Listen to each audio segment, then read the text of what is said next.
e4, now white has to capture with the rook. Yeah, clearly with this open king we cannot capture with the f-pawn, then the rook f8 check comes and white's king gets checkmated. The queen cannot be captured because the pawn on b2 is hanging. So yeah, then the rook captures back, and all of a sudden it looks like black is totally safe, but there are some ideas there. Yeah, bishop takes e4 is captured, potential rook e6 move. And very quickly by Ding, he's not tapping into any of that extra time thus far. Wow, this is... And he doesn't need it. I mean, the position's very simple. Yeah, he just thought like, okay, let me eliminate. Also, there are some ideas like queen g5 setting up rook d8. Yeah, for example, queen g5. Okay, you're gonna play h4. Yeah, you're gonna hit the queen, and then I lose this great square. Probably this queen will go back to e. There is still something to play for white. Yeah, I also highlighted this rook e6 idea just in case. Okay, at the moment queen from c1 is still guarding the pawn on h6, but potentially thanks to this queen on d4, king h8, x-ray, rook takes h6 checkmating ideas are in the air. Yeah, and there's even rook takes h6 as a deflection sack. So let me put this on the board. About this game. Queen g5, rook e6, and already black might be slightly worse. Eval bar shows that rook d8, boom, boom, yeah, double pin, and okay, maybe still a draw, but now the torture session commences for the millionth time. King g8, white blocks with the rook d6 with an extra pawn and a queen endgame. Not what you want. And Ding pauses at the right moment. I've been really impressed with how the players, knowing when to pause, when the critical moment arrives, it's just the sixth sense. And the players seem to possess it to the extreme, even after so many hours, to tell yourself, wait, I'm confident that I can hold this, but this could be a moment where I need to avoid stepping on a landmine.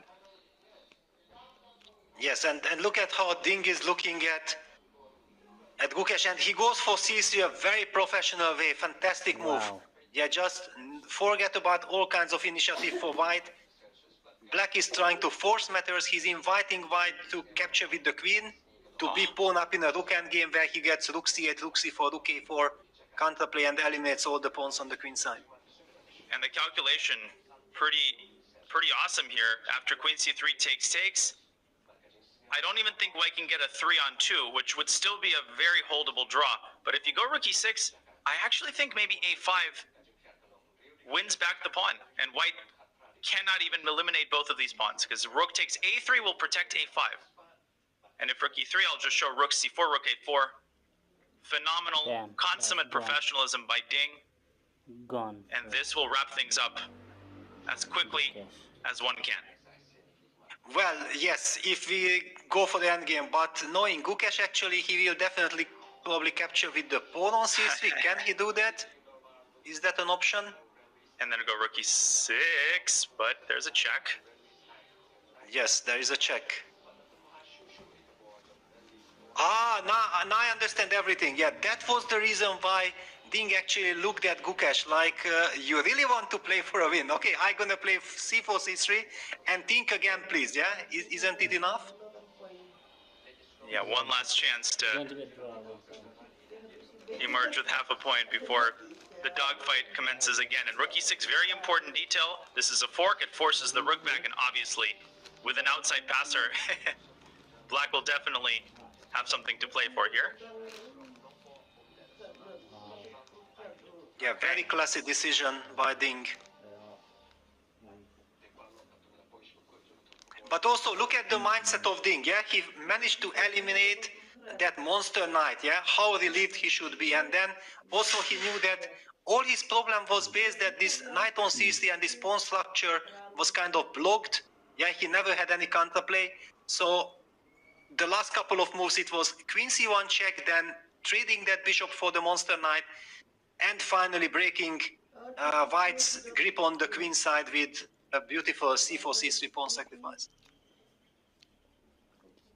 Come on.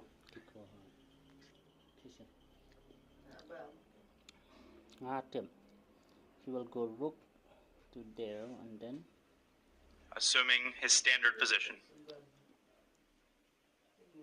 And indeed pawn takes pawn. Indeed. Yes, no surprise there. Not at all. Not anymore. Not. Where have you been? If you're surprised at this young man's fighting spirit. Yeah. Nice.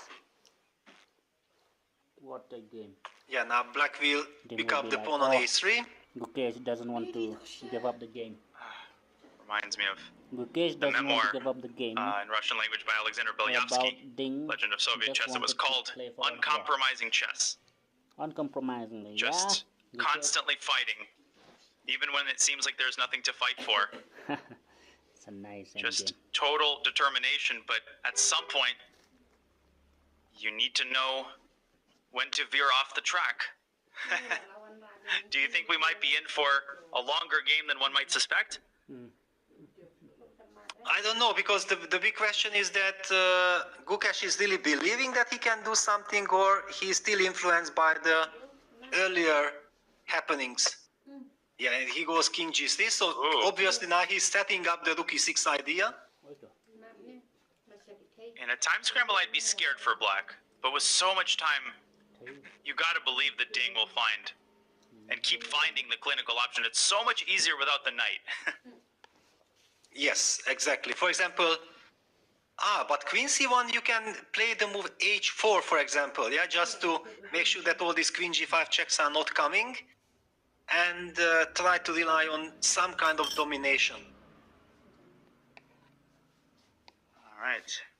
But wait a second, if I play queen c1 and you play, for example, h4 stopping queen g5 check, can I just start pushing my a pawn a5, because rook on g8 protects the g7 weakness and queen on c1 protects the h6? What can you do against my king? Rook e6, intending f4. So a4, f4, king h7. Staircase, queen e4 and queen e5. Okay, I insist on king h8, king h7. And I just keep climbing up and down the staircase and, you know, exercising my calves on and drawing the game. Yes, but you are not really threatening anything. No, and I'll show this on the board. Queen c1, rook h4, because you need to cover g5, and now you start pushing. f4 threatens checkmate in one move. And now the king, with its own bare hands, guarding its kingdom. I've done too many Troitsky studies where this actually means something. But not here. You can staircase to absolutely nowhere. It's not a stairway to heaven. Yeah, not at all. It's a stairway Because the to repetition. yeah, c3 pawn is also vulnerable, yeah? So you have to stay active with queen on e5. Indeed. And this would be a draw. What other moves could black be contemplating here? I think that it's very natural to bring the queen back, yeah? And let's just highlight also that rook c8, which targets the pawn on c3, I think it's very risky, because then after rook e6, you are not able to capture on c3 because of rook e8 check. And this will end in checkmating ideas. Yeah. And rook h6 is less convincing to my eyes. Maybe it results in mate. Actually, maybe it does. But Okay, even this, yeah. because of queen f5, actually. But clearly not the way to go. Rook c8, black is worse immediately after rook e6. That's how easy it is to squander, 4 hours of defensive effort. He's played queen b3. Yeah, stopping rook e6, also very professional. Yeah. This is the Dvoretsky move.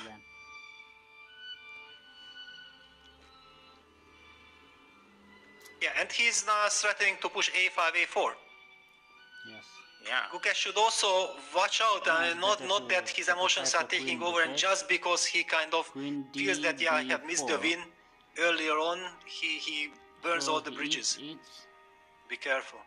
This is how it happens. You think you have always the out, the eject button. Suddenly at some point the eject button doesn't work, and sometimes it's your opponent who suddenly turns down the draw, and that could have a very powerful psychological effect. Maybe it's time for c4.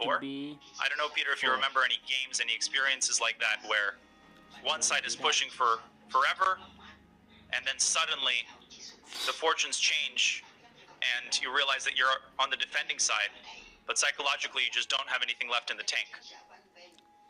Yeah, of course. One of these games that I have in mind is against Sam Shankland, from the World Cup Not good. against a very young Sam Shankland. I played in Hunty Masses 2011. I was like the clear favorite. I knew, of course, that Sam is very dangerous. I took the match extremely seriously. And in the very first game, we defending. And then after the time control, I felt like, okay, I have all the rights to win the game. And just because of this desire that everything that happened before, I have the right to win the game, I was overpressing, till I went very low on the clock and blundered and lost and was kind of eliminated from the World Cup. Yeah.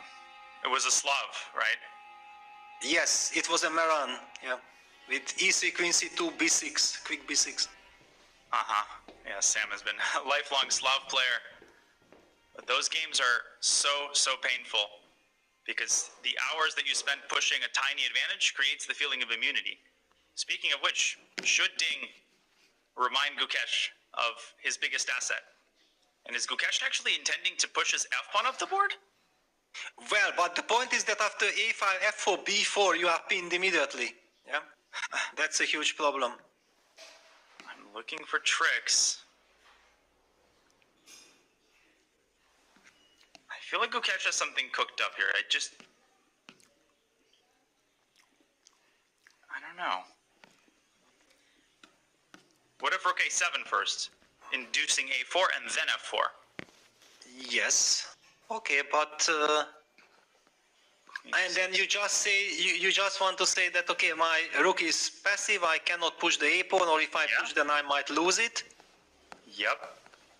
All right. Queen E6 is an idea there, but King H2 and. No, of course, the position is objectively a draw, but yeah, why not to play with white? Yeah, after all, white has the more active pieces, queen on d4, rook on e7. Yep. I've lost games like that. I lost a game like this to Wesley in Qatar, where the entire game I was on the verge of equalizing. Pieces were getting traded. Finally, I would make a move and think, okay, now it's a draw. Now it's for sure. And again, he would find some little spark, keeps the game going and keep the game going. And finally, I blundered a pawn that even though the position was still drawn, the psychological effect was so extreme that I collapsed immediately. And it was such a powerful learning experience for me, how these top players, the fight never ends, especially with Gukesh. He plays rook b7 in response to a5. Yeah, it's a very similar idea, basically, yeah, that he's maybe going for queen e5, is he, or rook b6, yeah? And then a staircase, might win a pawn. Exactly. So let me show this. King h7, check. Again, the mate threat. I think the eval bar has already decided to go to the bar. It's had too much of this game. It's like, are you going to move? Computer doesn't care, but humanly speaking, you are making some progress, yeah? You might be able to pose some problems. Somehow I was taught that, you know, taking a pawn might have an impact on the evaluation, but whatever coach told me that, I guess I'll need to follow Lasker's advice and unlearn in the second half of my career what I learned in the first. How is this? There is a question that could you potentially be forcing an endgame with queen c4 in the current position? No, not here, in the current position. That can you sacrifice the pawn with queen c4? It'll get a 3 versus 2 there, I think. Takes rook c7, rook a8, takes a4, rook b4, a3, rook b1, a2, rook a1, and Ding should draw that with despair. Yeah. Exactly, yeah. Thank you very much. If that's your maximum, I wanted to highlight that if you take and you go rook a7 after the trade, then I have rook b8, and rook takes a5, rook b3, so you don't get a chance to protect your pawn on c3. And you're one tempo shy of getting there with your king. And let me just show the line rook c7. A lot of people would stop calculating here, but you shouldn't because the rook gets behind the pawn. Black doesn't win the game. The rook makes it to the a1 square in time, but Black can simply liquidate the queenside pawns. How easy is this of a draw? And Peter, very important for newer viewers, there's a famous dictum that says the more pawns there are, the harder it is to draw. Like 4 versus 3 is harder than 3 versus 2. 5 versus 4 has been, I think, lost in some high-profile games. How would you rate the Yes. difficulty of this? Yeah, absolutely. The more pawns, the more dangerous. This one is a totally dead draw. I had it actually 2 times. I think against Hikaru Nakamura in Tromsø Olympiad and also against Ivanchuk in Astrahan FIDE Grand Prix 2010. So 2010, 2014. And 0 chances. White can start pushing the pawns forward. You can just rely on this pawn formation G7, H6. It's not necessary to get the pawn to H5 and G6. You just sit there with this, and White has zero ideas. Indeed, and only in a bullet game will you start doing the rook dance. No pre-moves. Dance, eh?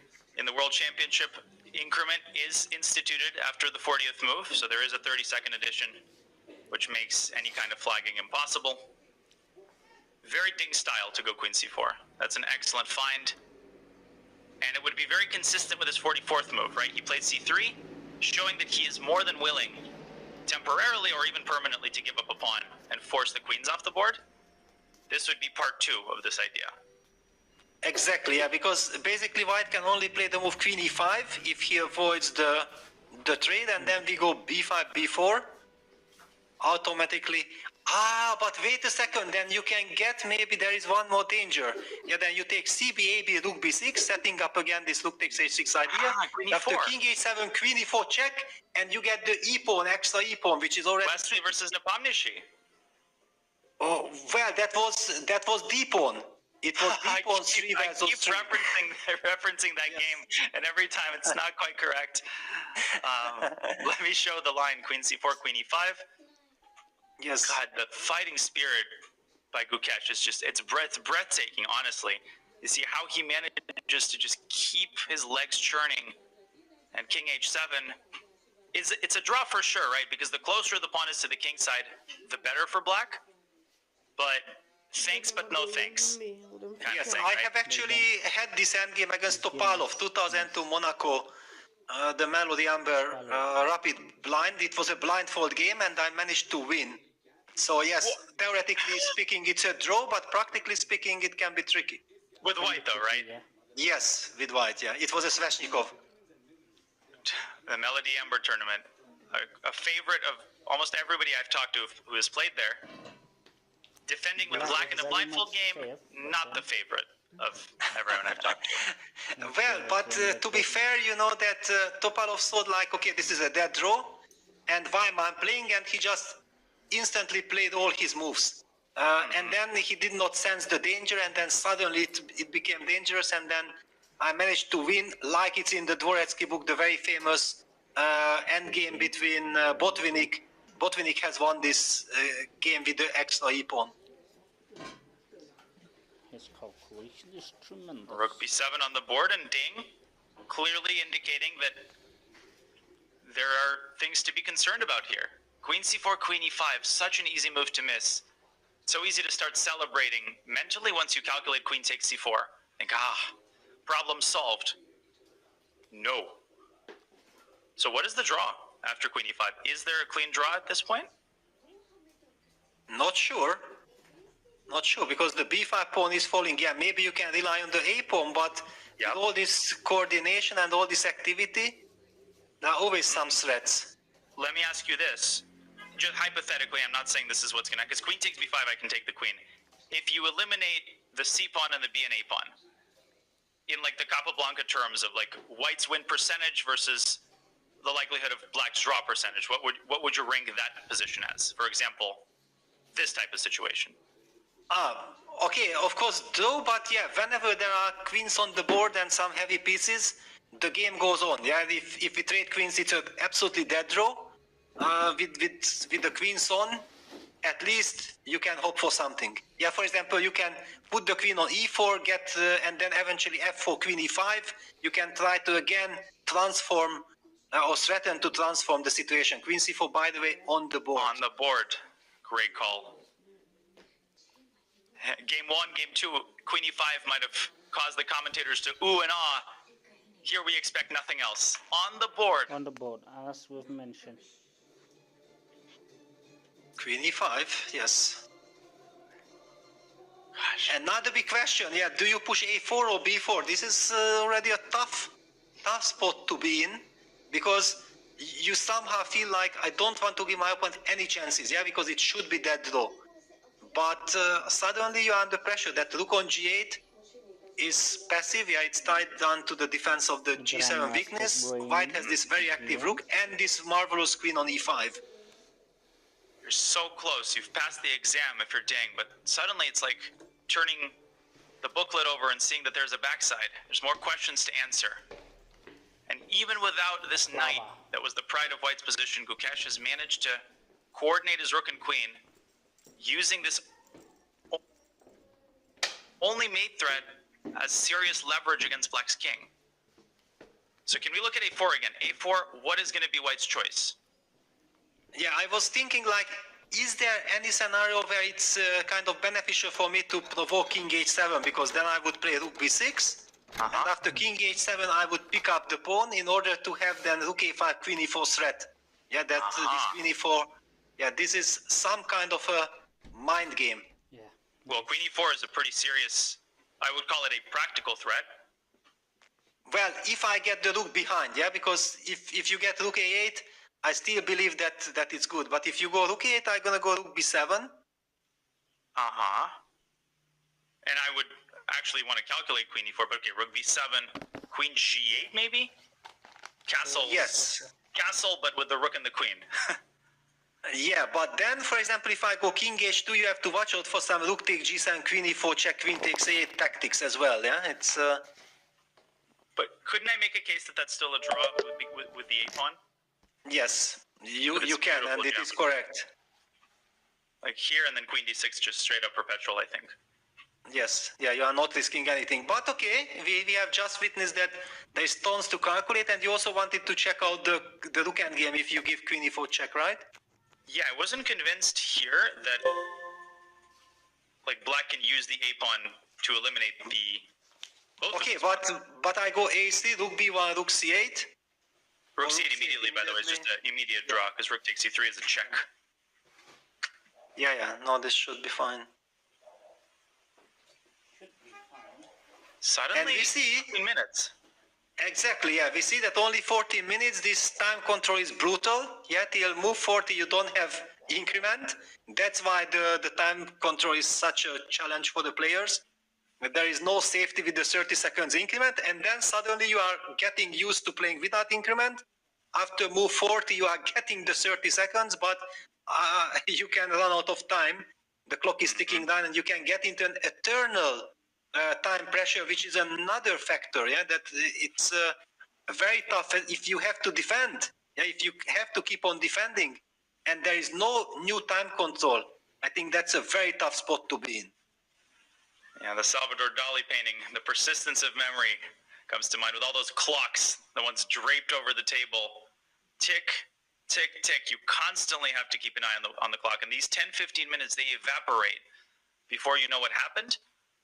And it's unbelievable how since move 40, increment has been added, and Gukesh has made incremental progress, bit by bit. First, he safeguarded his king, occupied the 7th rank, optimized the activity of his pieces, and Ding has to keep total precision and total concentration for a little bit longer. Queen c6 on the board. Wow, so he gives the pawn immediately.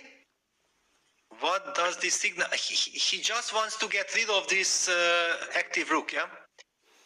Does he want to go rook c8 and actually liquidate a5 for c3?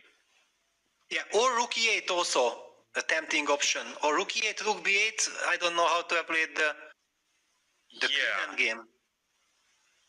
Rook e8, rook b6 also. Then queen takes f3. Yeah, also intuitively I'm not afraid of rook end games. I always feel with the a passer I will always trade it for the c pawn. That I'm not concerned of. Plus all rook end games are drawn. Yes, so then queen c6 was a very nice move. I'm loving this, that you don't decide yet on your pawns. You also offer white a choice. Do you take the pawn, but then you lose your activity? Do you insist with rook c7 or rook a7 keeping the active rook, but then you are not threatening my pawns and I will have some stabilizing move like rook c7, queen f6? Or queen g6. Or queen g6, yeah. In any case, I also wanted to target that queen on e5. Queen g6, rook e8, the same. Rook takes g7 there, and queen takes g2. Your favorite. I'm such a sucker for desperados. Yes, because you already highlighted queen takes f3 intermezzo, and now also queen takes g2. Bravo. No, it was rook e8. Oops, sorry. It was rook e8, rook g7, yes. Zwischenzug Intermezzo, also the name of one of the best restaurants in my city. Sadly, the owner has nothing to do with chess, but the Desperado leads to a draw. Okay, so what does that tell us? That tells us rook b5 is likely. Do you think rook c8 is the point? a4 or rook e8? I think that all these moves are absolutely legitimate. Clearly, Dink has something on his mind. I don't know though. Rook c8, Almost over. rook a5, queen c3. White does not have to trade queens. White can go queen f5, and we have reached a position that we've discussed, which is not that comfortable. Not as comfortable as he'd like to be. Yes, unless there are some direct ways, but no, I don't think so. Yeah. Okay, of course, draw, but yeah, I get your point. I perfectly agree. Draw. So what is on Dink's mind after rook takes b5? It's going to be draw. So maybe Sit down, it is sit rook down. e8, Come. or maybe a4. Maybe a4. Yeah, also maybe just push the pawn first. Yeah, why not? Actually, why not a4? And then against rook a5, always you're gonna go rook a8. Yeah, and you rely on Yeah, the a pluser. And I'll think about your draw offer. Yes.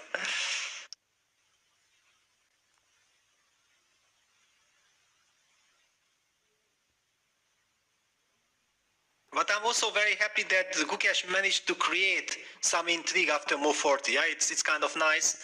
I think also for his nerves, it's kind of nice that it's not like in the time trouble phase I completely spoiled everything and I did not get a chance. He still tries to create something. I was reading the memoir of, I think, Sergei Dolmatov, one of Dvoretsky's star students, and he was recounting an incident of a final round, very important final round from a tournament, where he was accompanied by Dvoretsky, his coach, as a junior player. And at some point, he saw Dvoretsky on the sidelines, just biting his nails, showing all signs of the nervous coach.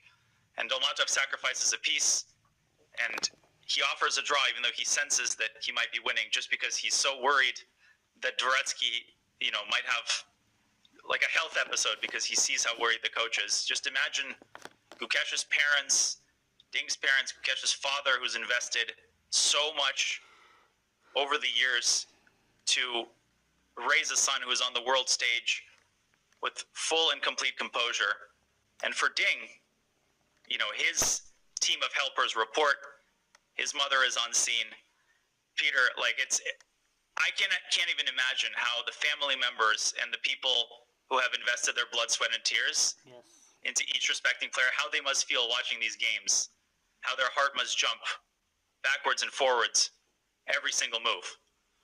Yeah, absolutely. Also seconds, yeah, because normally seconds are also so much involved. Yeah, it's not just chess help. Yeah, it's you devote all your life, you give your whole soul. Yeah, you are trying to support the player to the absolute maximum, and you really hope the best. Yeah, that all this invested amount of time, all this work, pays off for your player.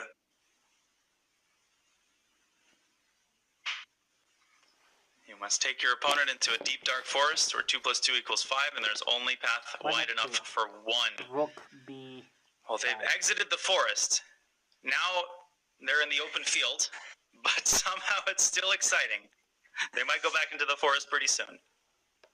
Yeah, there is still some tension in the position, but it all depends now also on Gukesh's choice. Yeah, that will he go for technical positions or will he try to keep the initiative going? But I do feel like now that Black's queen is ready to join the defensive task, and maybe suddenly also some counter-attacking possibilities. For example, rook c7, queen g6 check, king h2, rook e8, and then we are stepping into some queen d6 check business. So you cannot take on b5 because of queen d6 check. Just to highlight this. Let me show that. Check. So first of all, black has to spot the Desperado detail, and second of all, oh, free pawn. And I'm making contact with the rook. Nope. How is white not dead lost here? Oh my god. Don't tell me king g1 and white is okay. Rook e1, king f2. Ring around the rosy.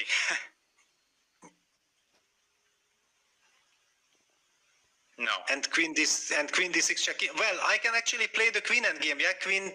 I can take on c7, and after king e1, take on c3 with a check, and I have the outside passer. And it's so easy to blunder a queen trade, just especially in time pressure, because there's so many defended squares. Yeah, this is what we need. So, how did we get here? We got here by looking at rook c7. Can we establish after rook b5 a4? What's a way for white to keep this game going? Like Yeah, rook that's a d5? big question. Okay, let's just quickly highlight that rook a5 getting the rook behind the pawn doesn't bring anything because of rook a8. That's what we assume. And white is worse, I think. Yeah, at least black is very happy. And Here, maybe? you wanted to play for this rook d6 idea, yeah? Tricks. But okay, I have queen g6 check first, yeah, just to make sure that my queen protects. And now I switch to rook a8. A8. Rook a8, yeah. All right, and again, maybe this old friend, queen e4. Okay, thank you very much. Then I can trade, and then a3, and my pawn is already very strong. Can you explain in what universe it's like minus 0.1? Okay, but it's just a draw. I'm not afraid. This Maybe one I'm there's... not afraid. Yeah. And actually, what's funny, the reason is black can start playing for a win. I mean, in all seriousness, black does not have to go like rook c8. Black can get the king involved. Exactly. And it's anybody's game in this crazy rook endgame. Yeah, now white's king is way too far away. Yeah, if the white's king would be more active, then things would be different. Maybe it's time for a draw offer, if you're Gukesh. Under 10 minutes. I love the way how Ding handled the situation. Yeah, after move 40, yeah, he also opted for this c3, then this queen c4, queen c6, showing like he has everything under control. There's been a lot of talk about accuracy, quality of play. I don't know how anybody can issue a single complaint. Obviously, there have been blunders. You know, there was the bishop blundered by Ding. There were missed wins. There was a missed win in this game, but there was no blundered queen. And Yeah, we are going to get b5. b5. Okay, interesting. Now, will Ding take on c3 or take on b5? Yeah, both seems to be good enough. But queen c3 rook a7 he wants? Somehow I'm always tempted to somehow trade the queens. Do you feel like there is any reservation from Ding to defend 2 versus 3? Might there be a voice in his head that's like, you never know, he'll make another 50 moves, let's see if I can draw more cleanly? Or is that a dead draw to the point where he has zero worries? I think it's a dead draw. Yeah, you don't have to worry about that. Yeah, that one is out of question. 4 versus 3, it's a different story. Yeah, then you have to have better pawn formation. Ding goes for queen takes c3, and after rook a7, what will be his move? Oh, queen Also, b4. you can give first queen e1 check and then queen b4. Yeah, if you want to be. I'm looking for tactics. I'm trying to find some way to keep the pawn, but I don't think it exists. I think you just go queen e1, queen b4, and the question then will be, how many moves will Gukesh make in the ensuing endgame? I had to defend 4 versus 3 on demand against Maxim Turov, Russian GM, to make my first GM norm.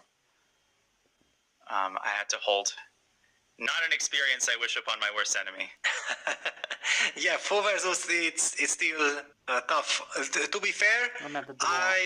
in both my games against Ivanchuk and against Hikaru, I played my moves, but I played them instantly. Yeah, there was just nothing to think about, and the same happened to Hikaru and Ivanchuk as well. They also just blitzed out all their moves, so there was no kind of intrigue, yeah, that potential be careful because something can really go wrong.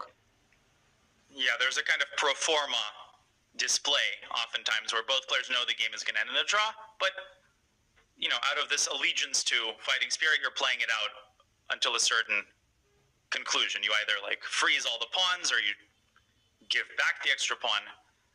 Gukesh is not going to just make moves for the sake of making moves. He's, every bit of energy must be conserved. And Peter, can you believe that there's another game to play tomorrow?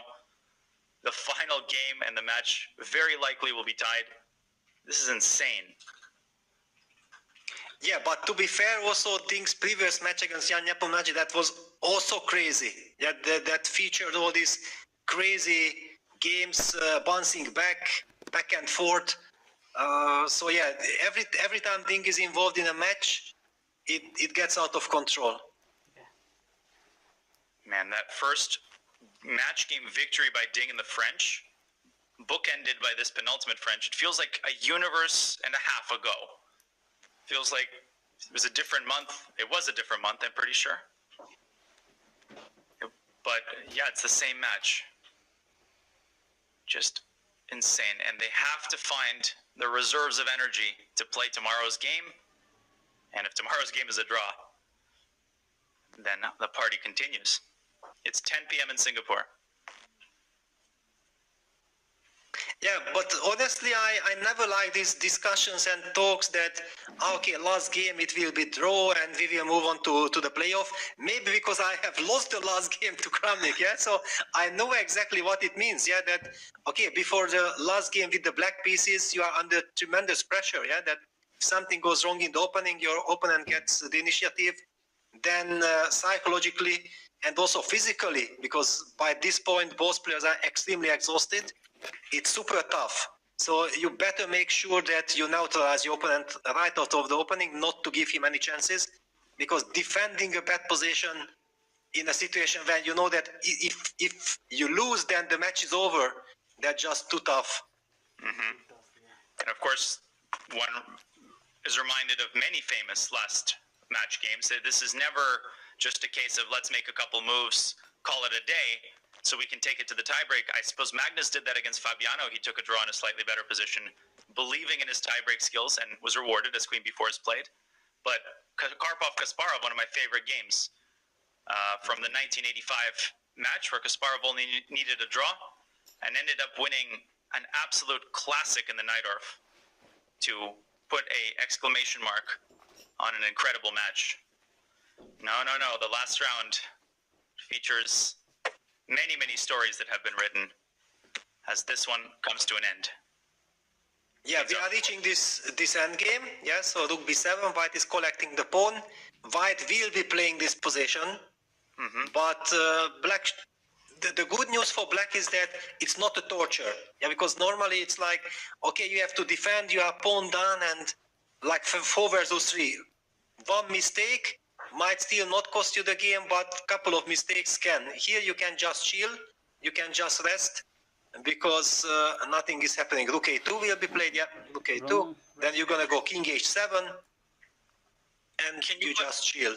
You made a really insightful point, which is that you don't want to push any pawns unnecessarily, but I think the wisdom that's shared oftentimes is, oh, you need to arrange your pawns a certain way.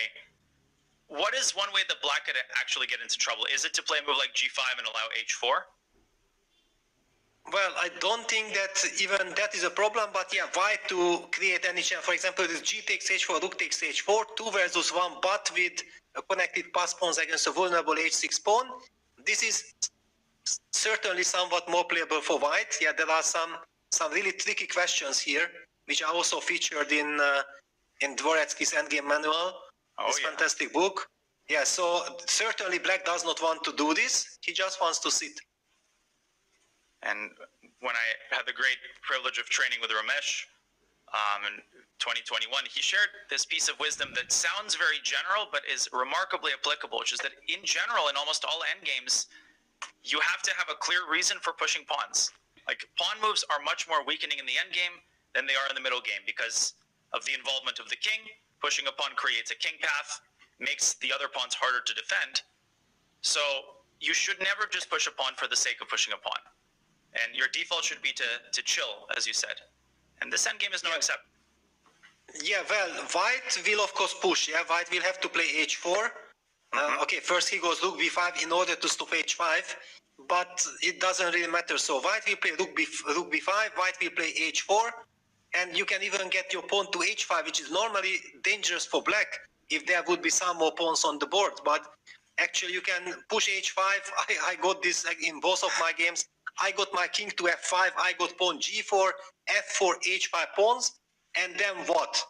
Absolutely nothing. That's the architectural design is completed, and then the game is over. I'm actually looking up this endgame to see any historical examples. Tartakower versus Schlechter, 1914,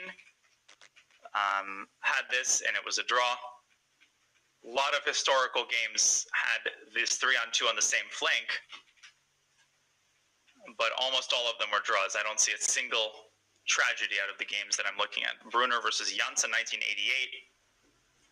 Yeah, every game that I'm clicking on that featured 3 versus 2 is confidently drawn. Yeah, basically, if you are not getting flagged, you cannot lose it on high level. Yeah, that's the point. Even in a blitz game with a 1 second increment, you would expect yourself to draw 99 times out of 100. Well, 100 times from 100, right? Yeah. Because that one would drive you crazy. Yeah, how could I have lost that one game? It's impossible. Yeah, Nakamura, Aronian, St. Louis Blitz 2014, they had this position, but black's pawn was shifted to the f-file. How would that impact the drawing chances? Well, anyway, it's a draw, but of course, connected pawns are better. Yeah, it just you just sit. Okay, then goes king f6. He just sits and waits. I'm looking up your games in this endgame. Yeah. You see how much fun I had, yes? As a 2255 Nettatal, 1991. Already back then I had it, yeah? Yep. You have quite the history with confidently drawing this, and people weren't even, they thought, okay, let go, slightly worse endgame, he's not going to make any mistakes, let's save my energy. Yeah, that's I was awesome. 11 years old at that point, yeah. Whoa. And, well, the interceding 10 years have been kind to you. Yeah, because the Nettatal tournament was in March, I believe. Yeah, it was early years, and I mean early in the year, and I'm from September. Yeah, so that's why I know that I was still 11. This endgame actually was in, I think I looked at it, Kramnik versus Lecco, Monte Carlo 2004. Again, you had this endgame with the pawn shifted to the f-file, also confident draw. Mm-hmm. And then, yeah, I'll do more research after the game. But right now, Gukesh, he's thinking, what is he thinking about? Like, is he truly trying to find the most practical pawn arrangement? Or is it impossible to say? It's clearly a draw.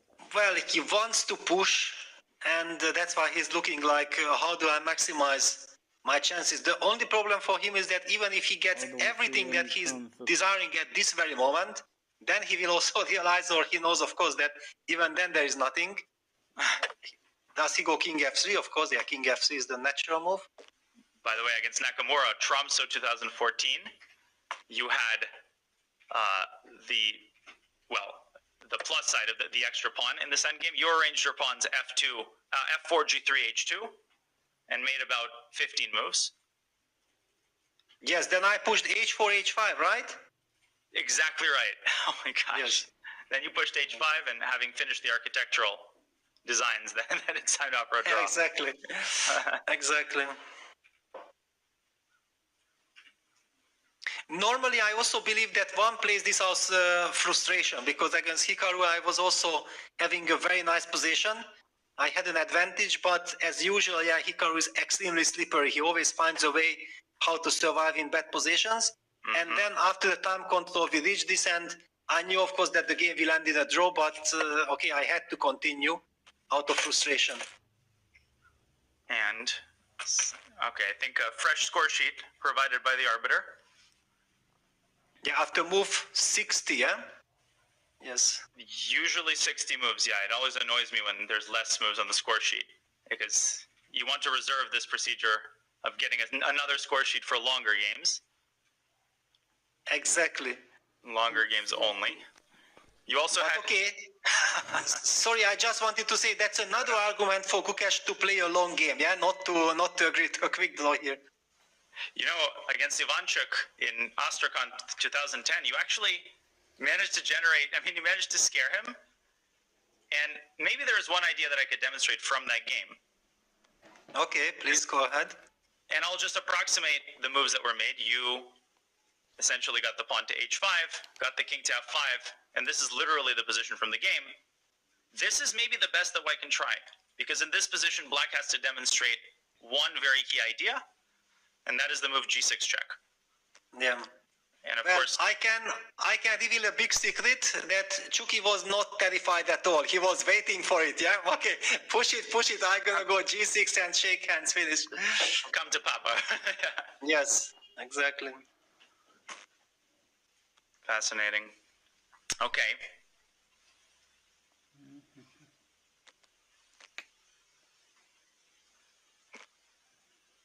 $10, and does the increment provide reassurance?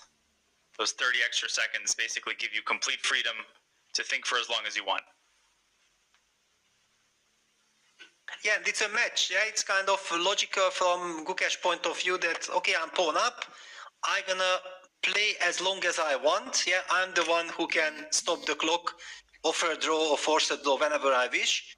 Yeah, on the defensive side.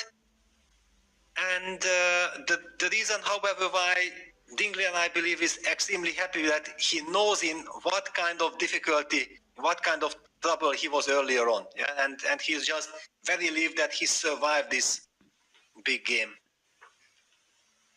I noticed one of the endgames that you won with an extra pass deep on. This finally is the Wesley versus Nepo endgame, was against Victor Lvovich Korchnoi, Victor the Terrible in 2008. What was it like to play Korchnoi? And what do you think of him in general? Like, what was the experience like? Korchnoi. Well, we had so many incredible encounters, yeah? It was back and forth. I played my very first game against Victor in '93 in Vaikanze. It was like a dream come true for me to play the legendary Victor Korchnoi. But, you know, I had the white pieces, he played the Caro-Kann, he neutralized me, we kind of agreed to a draw. And I was very proud. I kind of asked him that, please, Mr. Korchnoi, would you like to analyze the game? And then he said, like, no, analyze what? I remember that I felt humiliated at that point as a 13-year-old boy that, okay, I drew against my big idol, Korchnoi. I asked for an analysis, and he said, but okay, you didn't play aggressive enough. There is not much to talk about, yeah? After that, I felt like in every single game I had this feeling that I have to prove him that I'm a fighter, and he provoked me, and then he has beaten me in Dortmund '94 because I was too aggressive.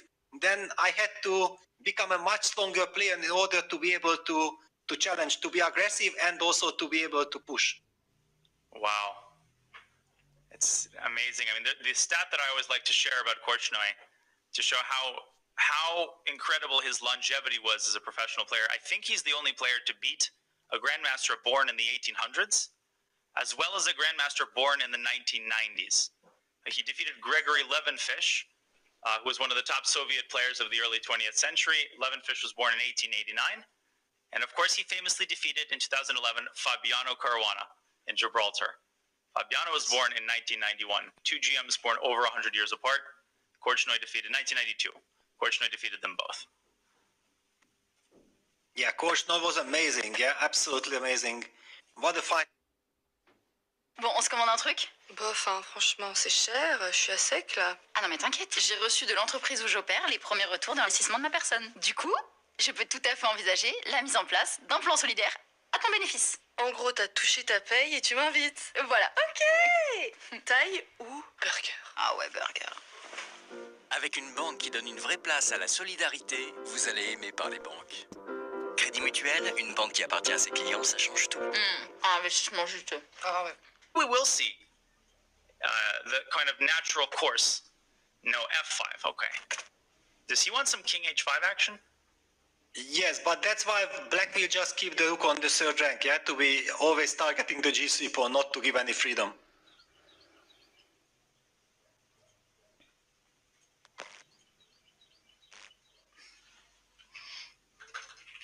Yeah, wait a second. You could give the argument that if that's the case, for example, after rook a3, you could potentially play rook g6, try to go king h5 and g4, and then remove the rook, try to give the check, and then get somehow with the king to g6. But when you play rook g6, I can play rook a5. I can attack the pawn like this, and then you cannot move. It's like a game of whack-a-mole. And it's funny, it reminds me of an experience I had when I was playing the World Youth Under 10. You know the Ruy Lopez exchange variation where black plays bishop g4, h3, h5? Yes, of course. I was preparing for my game with Grandmaster Joel Benjamin, and I'd never played the exchange, so he showed me the fishing pole idea, and I asked him, but Grandmaster Benjamin, are you sure that white can't take on g4? And Joel told me, yes, since the early 19th century, it has been known that this loses for white. And I said, no, but are you sure? Like, have people checked this? He said, yes, let's move on. And I said, wait, let me look at it. And I started looking at h takes g4 and analyzing it. He kind of watches me, for 3-5 minutes, and he says, stop trying to discover America. Like, this endgame, maybe Gukesh has figured out a hidden win. But no, everything has been discovered. Ding is doing a good job, though, taking his time, not rushing and making this needlessly difficult. Yeah, no, of course. Yeah, you have the 30 seconds increment. You don't have to rush. Yeah, you make sure that you control everything. Now after f4, f5, there's a new situation. Yeah, because white wants something with king h5, g4, and yes, it might not be enough for a victory, but you just feel like, okay, why should I give my opponent something that he is looking forward to? That's why just waiting on the third rank and against rook g6, switching to this rook a5 kind of a defense is logical. And can we show how this could go wrong? Like rook c4 check, I think probably already inaccurate. Yes. And if you just sort of make a bunch of careless moves, even this is a draw. But if you play king g8 trying to get the king around, you lose to king g6. And Ding has played h5. Ding has played h5. Okay, and then he just wants to force the matters. Okay. Everything draws king g5, rook g4. White can go for the stalemate.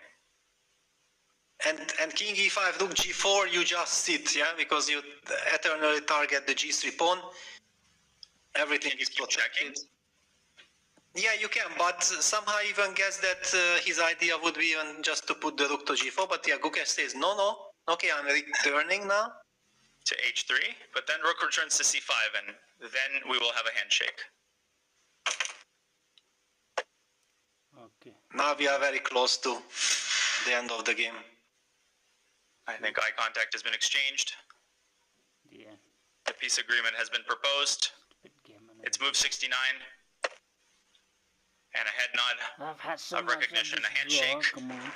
And in the penultimate game, a draw saved by Ding Liren. The match is tied going into the final game, Peter. What a game. Yeah, unbelievable. Yeah, there was so much tension. It was such an intensive game, but Ding survived, and that's all that matters at this moment. Yeah. After a comeback victory in the previous game to level the score, he survives. It was an unbelievable effort. The grit, the gumption by Gukesh. He missed a win. He did everything he could do, pulled out all the stops, but Ding was just too precise. In this last part of the game, he will have the white pieces tomorrow, and he will have to make them count, Peter.